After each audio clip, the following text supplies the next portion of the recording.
Hello mga kabayan! Isa ka bang OFWs in your 40s and 50s na nagpaplano ng magretiro sa Pilipinas sa darating na panahon? Ngayon, pag-uusapan natin ang mga mahahalagang estratehiya para sa mga balikbayan na OFWs na magre-retiro na in the near future at ilang taon na lang ang ilalagay sa ibang bansa. Kung ikaw mismo o may kakilala kang nagbabalak na umuwi, ito ang video na para sa inyo. Tara, simulan na natin pag-usapan ito habang ipapasyal ko kayo sa iba't ibang lugar dito sa Qatar. Unang-una, mahalagang maunawaan ang mga hamon na hinaharap ng mga OFWs na nagretiro na.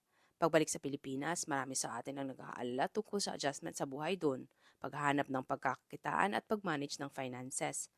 Isang halimbawa si Ma'am Jen na isang single OFW mula sa Hong Kong na hindi nahirapan sa pag-adjust sa kanyang bagong buhay sa Pilipinas.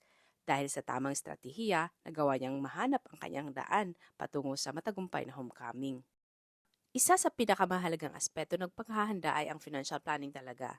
Narito ang mga estratehiya para matulungan tayong maging financially prepared. Unang-una, planning and budgeting. Tuklasin ang budget para sa buwan ng gastusin mo balang araw. Tiyakin na alam mo kung magkano ang iyong kikitain at gagastusin. Halimbawa, kung ikaw ay may pamilya, kailangan mong isaalang-alang ang mga gastusin sa bahay, pagkain, at syempre, recreation din. Pwede kang gumamit ng budgeting apps ngayon o simpleng spreadsheet para dito, para makita mo na ang possible financial standing mo balang araw. Pangalawa, investments. Isaalang-alang ang mga investment opportunities ngayon. Maaaring nailagak mo na ang iyong pera sa mga mutual funds o real estate. Pero kung wala pa, pwede kang kumonsulta sa isang financial advisor para sa mas mahusay na desisyon o magtanong-tanong sa mga kakilalang may ganitong ginagawa na sa ngayon. Isipin mo yung kakilala kong mag-asawa, nag-invest sila sa isang negosyo habang papalapit na ang kanilang retirement. Nagpatayo sila ng mga paupahan at ito ang naging source of income nila ngayon sa Pilipinas. Ngayon naman, pag-usapan natin ang mga estratehiya sa kalusugan. Napakahalaga nito lalo na sa mga magre-retiro na. Siguraduhin may sapat na health insurance balang araw. Isang halimbawa si Aling Rosa ay kumuha ng health insurance na may comprehensive coverage para sa kanyang annual check-ups at maintenance. Marami ding mga programa ang gobyerno at private companies na nag-aalok ng coverage sa mga retirees o seniors. Kung wala ka pa nito, magtanong-tanong ka na sa mga kakilala. Kami ng asawa ko personally, naghulugan kami ng Kaiser Long-Term Healthcare Plans ngayon. Ito isa sa aming pinag-iipunan panghanda sa hinaharap pag-uwi sa Pinas.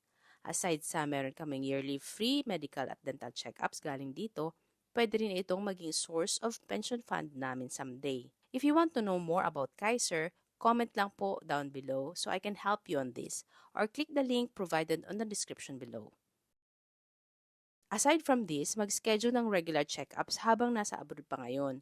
May ilan ako mga kakilala na may regular appointment para sa kanilang annual check-up kaya't naiiwasan nila ang mga malalalang sakit. Kung may insurance policy ka ngayon, gamitin ang wasto para mapanatiling healthy ang pangangatawan hanggang sa hinaharap.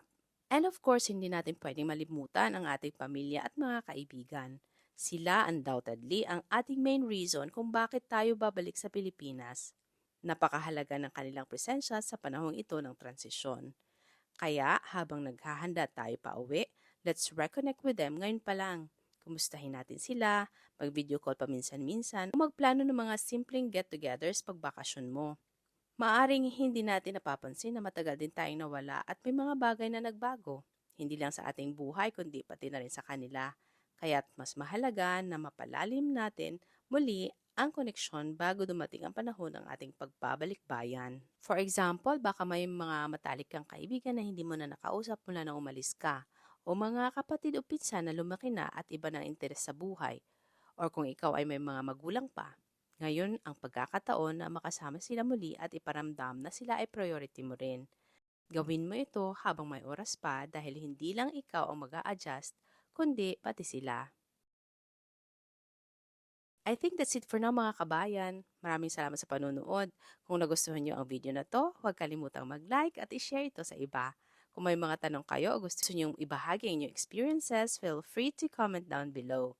At kung hindi pa kayo nakakapag-subscribe, make sure to hit that subscribe button and to click the notification bell para updated kayo sa ating future vlogs. Maraming salamat mga kabayan at kita-kits ulit tayo sa next video.